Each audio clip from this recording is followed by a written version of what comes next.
You know, something popped into my head the other day. I was thinking back to that epic road trip, Guwahati to Tawang. Kind of torturous, actually. Days of hairpin dens, but what really sticks with me, it's Tawang itself. Just breathtaking. Hmm. And that feeling, finally arriving. It's weird how those like intense highs and just finishing overshadow all the car sickness. And it struck me, isn't that so true with like apps and digital stuff we use?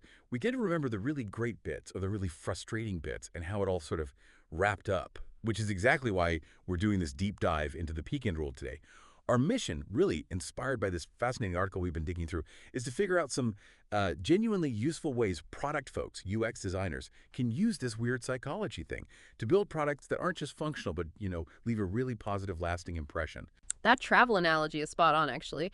What's so interesting about this peak end rule is how it shows our memories are, well, they're surprisingly selective, aren't they? We're not these objective recorders taking in every single moment. Instead, our brains seem to prioritize the most emotionally intense point, the peaks, yeah, and the very end of an experience. And as the article points out pretty clearly, these two elements, they heavily influence our overall memory of the thing, often more than the average of everything combined. So understanding this bias gives us a really powerful lens to look at and design digital interactions. Right.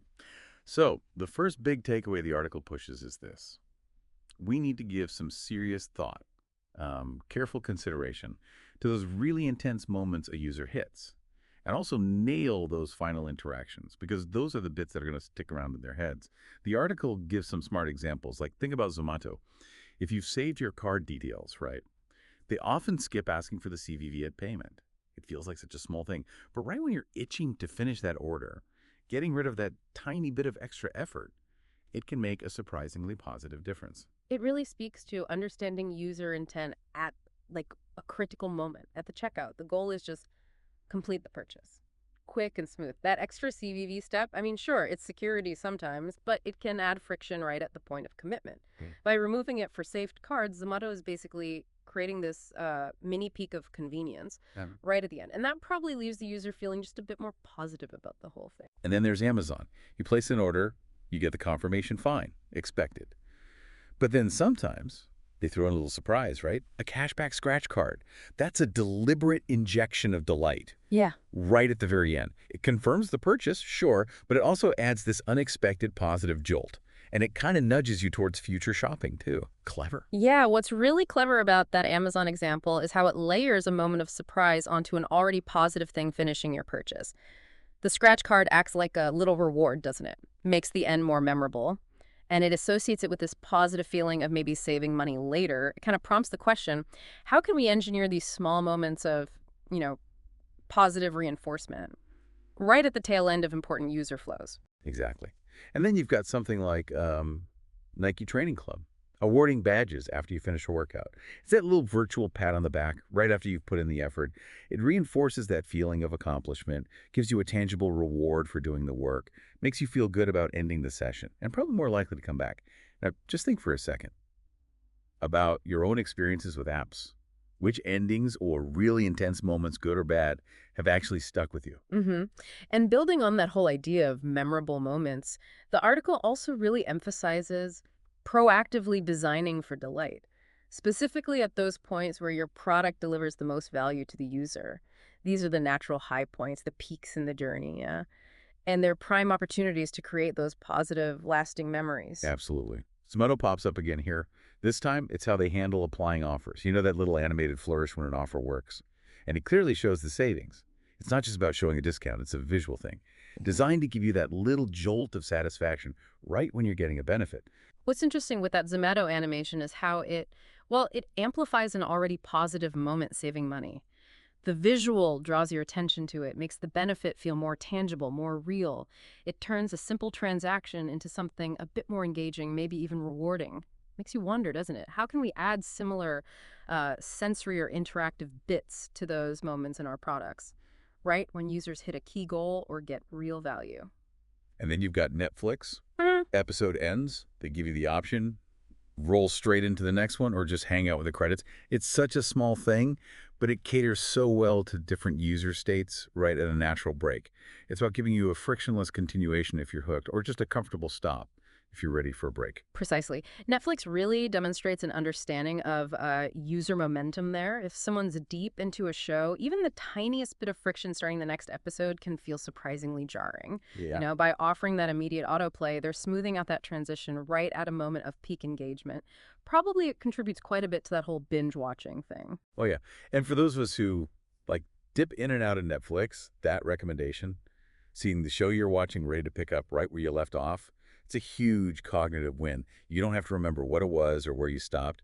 It delivers immediate value, reduces friction the second you come back.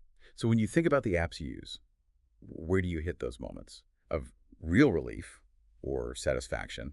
And, like, how could they be even better? Now, the article also touches on something really critical, and it's something that can have an outsized impact on how users remember things, negative interactions.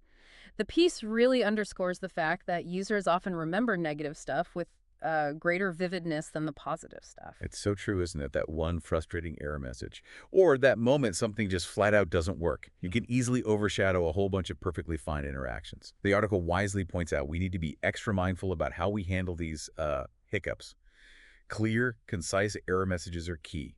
No cryptic codes that just leave you feeling confused and, frankly, a bit helpless. hmm And the way we communicate those errors is also really important. The article highlights making it clear that the issue is, on our end, it's the product's fault, not something the user did wrong. That can seriously reduce frustration and stop people from feeling blamed or like incompetent. Absolutely. And providing clear pathways to fix it, Yeah. right, in those negative spots. Offering easy-to-find help content, logical ways to get out of the error. That's crucial. It prevents users from just giving up entirely. You Right. ever just ditched an app completely because of a really frustrating error? What was it about that experience that made it so bad? Yeah, it happens. Finally, for listeners who are keen to explore these ideas a bit more, the article gives some excellent reading recommendations. It suggests Don't Make Me Think by Steve Krug. That's like a foundational text on web usability. Then there's Seductive Interaction Design by Steven Anderson, which gets more into the emotional, engaging side of UX. And lastly, Laws of UX by John Yablonsky. That's a really useful collection of key psychology principles applied right to design. All three are fantastic if you want to go deeper into the psychology behind user-friendly design. Okay, so to sort of bring it all together, Hmm. the key insights from this deep dive into the peak end rule, they seem pretty clear. Pay close attention to those high-intensity moments and the final stages, the peaks and the ends. Actively craft moments of delight right where your product truly shines and gives value, and be incredibly diligent, maybe obsessive, about addressing negative experiences. Minimize their impact. Remember, it's not just about creating a consistently okay experience.